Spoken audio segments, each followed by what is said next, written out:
இன்னைக்கு வீட்டுக்கு போகலாம். ஆப்ரேஷன் பண்ணி இன்னைக்கு போகிறாங்க அப்படின்னு சொன்னால் அது எல்லாமே அவங்க ஒரே ஆச்சரியம். அது எப்படி பார்க்கலாம், ஸ்டெபிலிட்டி வந்து மெயின்டைன் பண்ணணும். ஆமாம் சார். ஃபஸ்ட்டு அவங்க ஓப்பன் சர்ஜரி தான் பண்ணணும் அந்த மாதிரி சொன்னாங்க. ஓல்டிஃப் சொல்லுவாங்க, ஓஎல்எல் அந்த டெக்னாலஜி அப்பாவுக்கு யூஸ் பண்ணியிருக்கோம். நம்ம ஏரியாவில் இதான் ஃபஸ்ட் டைம் கிடைக்கிறது. இது எல்லாமே பார்த்தீங்கன்னா யூஎஸ், சவுத் கொரியா இந்த மாதிரி இடத்துல தான் கிருஷ்ணகிரி தருமபுரி மாவட்ட மக்களுக்கு வந்து கொண்டு வரதுல வந்து ரொம்ப சந்தோஷமா இருக்கு எனக்கு.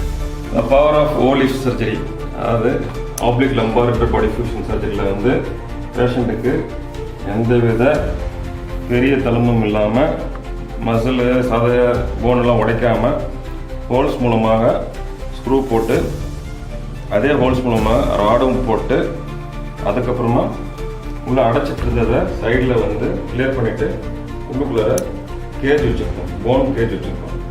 இதனால் என்ன ஆகுனாக்கா அவங்களுக்கு ஆடிட்டு இருக்க எலும்பு வந்து ஃபியூஸ் ஆகிடும். அதாவது 2 எலும்பு ஆடிட்டு இருக்கு இல்லையா, அதுக்குள்ளே அந்த கேஜ் வந்து போன் சப்போர்ட்டோடு இருக்கும்போது அது சிங்கிள் எலும்பாக மாதிரி ஃபியூஷன் ஆகிட்டு அது ஸ்டெபிலிட்டி வந்து மெயின்டைன் பண்ணும். இந்த விதத்தில் வந்து இந்த பேஷண்ட் வந்து within 2 days able to regain is routine work. இன்னைக்கு கிளம்புறீங்களா? ஆப்ரேஷன் முடிச்சுட்டு வெற்றிகரமாக வீட்டுக்கு போறீங்க. Very good. எங்க ரமேஷ் எங்க? ரமேஷ் வாங்க உட்காருங்க. சொல்லுங்க ரமேஷ், ஹாப்பியா அப்பா வீட்டுக்கு கூட்டு போறீங்க? கண்டிப்பாக சார், ரொம்ப ஹாப்பி சார். சந்தோஷமா இருக்கு. குட். ஆக்சுவலா என்ன தொந்தரவுக்காக கூட்டு வந்தீங்க அப்பா? அப்போ கால் நடக்க முடியாது, இடுப்புல இருந்து கால் நடக்க முடியாது, லெஃப்ட் சைடு தான் நடக்க முடியாம கூட்டு வந்தீங்களா? ஓகே. எத்தனை வருஷமா இருக்கு இந்த மாதிரி? லாஸ்ட் 1 year அந்த மாதிரி. ஓகே. அது வரைக்கும் என்ன பண்ணீங்க? 1 வருஷமா என்ன பண்ணியிருந்தாரு? ஒரு மாத்திரை சாப்பிட்டு என்ன பண்ணியிருந்தாரு? திடீர்னு லாஸ்ட் 1 yearக்கு முன்னாடி திடீர்னு நடக்க முடியாம போயிட்டாரு சார். அங்கே தருமபுரி கூட்டிட்டு போயிட்டு ஹாஸ்பிட்டல் பார்த்தோம். அங்கே பார்த்துட்டு இது ரொம்ப சிவியரா இருக்கு, இந்த மாதிரி ஏதாவது பார்க்கல எப்படி ஆச்சுன்னு கேட்டாங்க. மரத்துல இருந்து வந்துட்டான் அப்படின்னு அப்பதான் சொன்னாங்க. அதுக்கு பிறகு நரம்பு ஜவ்வெல்லாம் வந்து எலும்பு அழுத்துது செய்யுது, நிறைய கட்டிகள் இருக்கு, தண்டு வரப்புலாவே கட்டிகளா இருக்குது, இது ஆப்ரேஷன் பண்ணணும், ஓப்பன் சர்ஜரி பண்ணணும்னு சொன்னாங்க. சரி இவர் தாங்க வரான்னு சொல்லி கொஞ்சம் டவுட் பட்டு ஃபர்ஸ்ட் எய்டு மட்டும் பண்ணிட்டு வந்தோம் சார். வந்துட்டு அதுக்கப்புறம் இன்ஜெக்ஷன் அப்பப்போ போயிட்டு பண்ணிட்டு கொஞ்சம் அப்படியே ஜென்ரலா ஒரு அதுல எந்த அளவுக்கு ரிலீஃப் இருந்துச்சு அவருக்கு? கொஞ்சம் தான் சார், அதுல இருந்து போயிட்டு சார். ஓகே. ஸோ 1 வருஷமா வந்து ட்ரீட்மெண்ட் எடுத்துட்டு தான் இருக்காரு. ட்ரீட்மெண்ட் எடுத்து அப்படியே போகிறது ஒரு 10 days அப்புறம் 10 days விட்டு இன்ஜெக்ஷன் மட்டும் பண்ணுவோம். அப்புறம் பிசியோ பண்ண சொன்னாலும் பண்ணுவோம். பட் எந்த இம்ப்ரூவ்மெண்ட்டும் லாஸ்ட்டாக இல்லை சார், உங்ககிட்ட வரதுக்கு முன்னாடி வரைக்கும். சரி, இங்க எப்படி வந்தீங்க? யார் கூப்பிட்டு வந்தாங்க? இங்க வந்ததுக்கு அப்புறமா என்னென்ன நடந்துச்சு? இங்க இந்த மாதிரி நடக்க முடியாம வீட்டுல இருக்கும்போது பாக்கிறதுக்கு வந்தவர், அப்பா கூட வேலை செஞ்சவர். ஆக்சுவலா நீங்க எந்த ஊரு? நான் மாட்லாமட்டில இருந்து ஒரு 5 kilometer சார், மேலாண்ட தருமபுரி டிஸ்ட்ரிக்ட் மாட்லாமட்டில. அங்கிருந்து வில்லேஜ்ல இருந்து வரீங்க. ஸோ அப்பாவை பாக்குறதுக்கு உங்க ரிலேட்டிவ் வந்திருக்காங்க. அவங்க என்ன சொன்னாங்க? அவங்க இந்த மாதிரி பிரச்சனைக்கு நான் கிருஷ்ணகிரியில சரஸ்வதி ஹாஸ்பிட்டல்ல தானே சேரேன் சார். அப்போ போய் பார்த்தோம். பார்த்ததுக்கு அப்புறம் இப்போ எனக்கு நல்லா நடக்க முடியுது. அவரும் மறையாததுனால அப்பாவுக்கு உனக்கு இந்த மாதிரி பிரச்சனையா கூட இருக்கலாம், நீ அங்க போய் பாரு, உனக்கு கரெக்டா இருக்கும், சொல்யூஷன் கரெக்டா இருக்குன்னு சொன்னாரு. அவர் சொன்னதுக்கு அப்புறம் தான் அப்பா இங்க வந்து பார்த்து செஞ்சு உங்ககிட்ட இருந்து பேசணும் சார். சரி, என்னோட ட்ரீட்மெண்ட் இது உங்களுக்கு புரிஞ்சுச்சா? என்ன பண்ணணும், எது பண்ணணும்? ஆமா சார், ஃபர்ஸ்ட் அவங்க ஓப்பன் சர்ஜரி தான் பண்ணணும் அந்த மாதிரி சொன்னாங்க. நீங்க தருமபுரில? சரிங்க.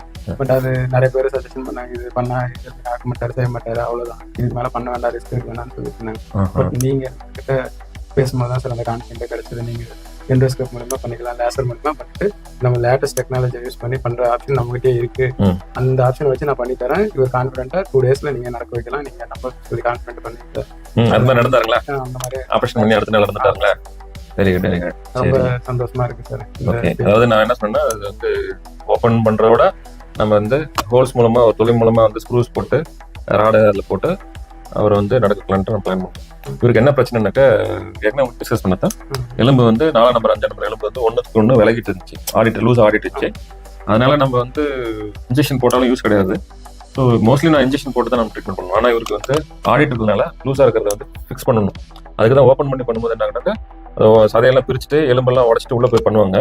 அப்படி பண்ணுறதுல என்ன ஒரு டிஸ்அட்வான்டேஜ்னாக்கா, உங்களுக்கு பக்கத்தில் இருக்கிற அட்ஜஸ்ட்மெண்ட் சொல்லுவாங்க, பக்கத்தில் இருக்கிற ஜாயிண்ட்ஸ் எல்லாமே லூஸ் ஆகும். இது டைட் பண்ணால் மற்றெல்லாம் ஜாயிண்ட் ஆகும். அதே மாதிரி சதையெல்லாம் வீக் ஆகும். ஸோ அதனால தான் இப்போ வந்து நீங்கள் சொன்ன மாதிரி இந்த லேட்டஸ்ட் டெக்னாலஜி வந்து இப்போ யூஎஸ்ல நிறைய இருக்குது. இது பேர் ஓல்டிஃப் சொல்லுவாங்க, ஓஎல்எல் அந்த டெக்னாலஜி அப்பாவுக்கு யூஸ் பண்ணியிருக்கோம். நம்ம ஏரியாவில் இதான் ஃபர்ஸ்ட் டைம் அப்பாவுக்கு கிடைக்கிறது இந்த வசதி. ஏற்கனவே ஒரு 4 ஆப்ரேஷன் பண்ணியிருக்கோம். இப்போ அப்பா வந்து 5வது ஆப்ரேஷன் அப்போ கிடைச்சிட்டு இருக்கு. ஸோ அதோட ரிசல்ட் பார்த்தீங்கன்னா நல்லாவே இருக்கு. என்ன பார்த்தீங்கன்னா நீங்க சொன்ன மாதிரி அடுத்த நாளே நடக்கிறாங்க. இதை ஓப்பன் பண்ணாக்கா 10 நாள் அப்படி படுத்துட்டு தான் இருக்கணும். ப்ளஸ் மசில்லாம் வீக்காக இருக்கும். அந்த வேலை செய்யக்கூடாது, இந்த வேலை செய்யக்கூடாது. பட் இப்போதைக்கு மரம் ஏற வேணாம், மற்ற எல்லா வீட்டு வேலையும் செய்யலாம் அவரு. அது மாதிரி ஸோ இந்த மாதிரி எண்டோஸ்கோபி மூலமாக அவருக்கு ஸ்க்ரூ ஃபிக்ஸ் பண்ணுறது வந்து லேட்டஸ்ட் டெக்னாலஜி. அது எல்லாத்துக்குமே கிடைக்கணுன்றது தான் நம்மளோட ஹாஸ்பிட்டலோட நோக்கம். இது மாதிரி ஏற்கனவே 2-3 பேர் பெனிஃபிட் ஆயிருக்காங்க. அப்பாவும் ஒரு சரிங்க.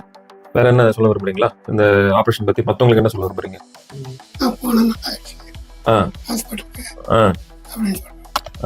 இருக்கும்போதே இப்போ நான் இங்க இருக்கும்போதே என்னோட சர்க்கிள் இருக்கிறவங்க ரிலேஷன் எல்லாம் வந்து இந்த மாதிரி அப்பா ஆப்ரேஷன் கூட்டு போயிருக்கும் போது அதுதான் பண்ண முடியாது அந்த மாதிரி சொல்லிட்டு இருந்தீங்களே அப்படின்னா அவங்க கிட்ட எக்ஸ்பிளைன் பண்ணும்போது அவங்க இந்த மாதிரி நீங்க சொன்னதெல்லாம் சொன்னா இந்த மாதிரி லேட்டஸ்ட் டெக்னாலஜி யூஸ் பண்ணி பண்றோம். பட் காஸ்ட்லி வந்து நீங்க வெளியில போனோம் அப்படின்னா இதோட காஸ்ட்லியும் அதிகமா இருக்கும். ஆனா இங்க வந்து இந்த ஓப்பன் சர்ஜரிக்கு சொன்ன அமௌண்ட் தான் நீங்க எண்டோஸ்கோபிக்கே வாங்கிருக்கீங்க சார். ஏன்னா அங்க சொல்லும் போது அந்த ரேஞ்சுக்கு இருக்கிறதா இங்கே கட்டாயம். ஏன்னா இது வந்து புதிய தொழில்நுட்பம் பண்ணும்போது உங்களுக்கு கட்டாயம் காசு அதிகமாகும். ஸோ அதுல வந்து நம்ம ஊருக்கு நம்ம ஜனங்களுக்கு என்னவோ அந்த அளவுக்கு நம்ம ஸ்கீமும் நம்ம யூஸ் பண்ணிருக்கோம். ஸ்கீமும் வந்து முயற்சி பண்ணோம், அது ஃபுல்லாக கிடைக்கல. பட் அதனால நம்ம கம்மியாக பண்ணி கொடுத்துருக்கோம். இவ்வளவு ப்ராப்ளம் இருக்குதுன்னு சொல்லிட்டு இருந்தேன் இதுக்கு முன்னாடி. இப்போ எப்படி இதை வந்து பண்ணி சாத்தியம் பண்ண போற அப்படின்னு சொல்லி கேட்டுருந்தேன். எல்லாமே வந்து வேப்பா கேட்டாங்களா? இல்ல இந்த மாதிரி தான் சொல்லியிருக்காரு சார். 2 daysல நீ தைரியமா 2 daysல கண்டிப்பா ஒரு இன்ஜெக்ஷன் எடுப்பாருன்னு சொல்லியிருக்கிறேன் அப்படின்னு சொன்னா அது எல்லாமே அவங்க ஒரே ஆச்சரியம். அது எப்படி பார்க்கலாம், நீ ரொம்ப ரிஸ்க் எடுக்கிற, இல்ல நீங்க ஆபரேஷன் ஃபர்ஸ்ட் நாள் பண்றனே கூட ஃப்ரெண்டு போன் பண்ணி நீ நிறைய ரிஸ்க் எடுக்கிற, மற்றவங்க யாராவது சொல்றாங்கன்றதுக்காக நீங்க தாப்பா கூட்டிட்டு போய் எல்லாம் பண்ணாத, அவ இருக்கிற மாதிரி சொன்னாங்க. இப்போ அதை பத்தி பேசும்போது எல்லாருமே ரொம்ப இப்ப இந்த மாதிரி நின்று எந்திரிச்சு நடக்கிறாருன்ற சொன்னதுமே எல்லாரும் ஹாப்பி சார். இப்ப வந்து இதே மாதிரி கஷ்டப்படுறவங்க, இந்த மாதிரி ஏறவங்க, ஹெவி ஒர்க்கர்ஸ், லேபர்ஸ் எல்லாம் வந்து கட்டாயம் வந்து இந்த எலும்பு தேய்மானத்தினால அவஸ்தைப்படுவாங்க. இது வந்து தவிர்க்க முடியாது. அப்படி இருக்கிறவங்க வந்து கஷ்டப்பட வேண்டாம். ஸோ இது மாதிரி ஒரு டெக்னிக் இருக்கு, இது நம்ம மூலமா நம்ம விமோசனம் கிடைக்கும்ன்றது வந்து மற்றவங்களுக்கு தெரியணுன்றது இது மூலமா நம்ம வந்து நம்ம ஆடியன்ஸ்க்கு தான் தெரிவிக்கணும். நிறைய பேருக்கு நான் கண்டிப்பா அதை சொல்லுவேன் சார். கட்டாயம். ஏன்னா அந்த பலன் வந்து அவங்களுக்கு கிடைக்கும். கண்டிப்பா சார். அப்ப மாதிரி வலியோட கஷ்டப்படாம அதுல இருந்து விடுபட்டு நல்ல வாழ்க்கைய, வலி இல்லாத வாழ்க்கைய வாழ்றதுக்கு தான் நம்ம லாஸ்ட் 1 monthல அவ்வளவுதான், அப்பாவோட சுச்சுவேஷன் அவ்வளவுதான், இதுக்கு மேல முடியாதுன்ற மாதிரி நினைச்சேன் சார். இதுதான் உண்மையாவே அந்த கார்டு எங்கேயோ இது பண்ணி எனக்கு ரொம்ப சந்தோஷமா இருக்கு. ஒரு முனியப்பன் பத்திரமா வீட்டுக்கு போறேன்றது நீங்க கண்டிப்பா சொல்றது வந்து ரொம்ப சந்தோஷமா இருக்கு. நல்ல விஷயம் தான். இந்த மாதிரி அப்பா மாதிரி நிறைய பேர் இருப்பாங்க சார். கண்டிப்பா என்னால முடிஞ்சது நிறைய பேருக்கு சொல்லுவோம். சொல்லுங்க, அவங்களுக்கு இது மாதிரி ஆப்ஷன் இருக்குன்றது தெரியட்டும். ஏன்னா இது எல்லாமே பாத்தீங்கன்னா US, சவுத் கொரியா இந்த மாதிரி இடத்துல தான் இப்போதைக்கு போயிட்டு இருக்கு. நம்ம இந்தியாவுக்கு இப்போ வந்து கொஞ்சம் கொஞ்சமா வந்துட்டு இருக்கு.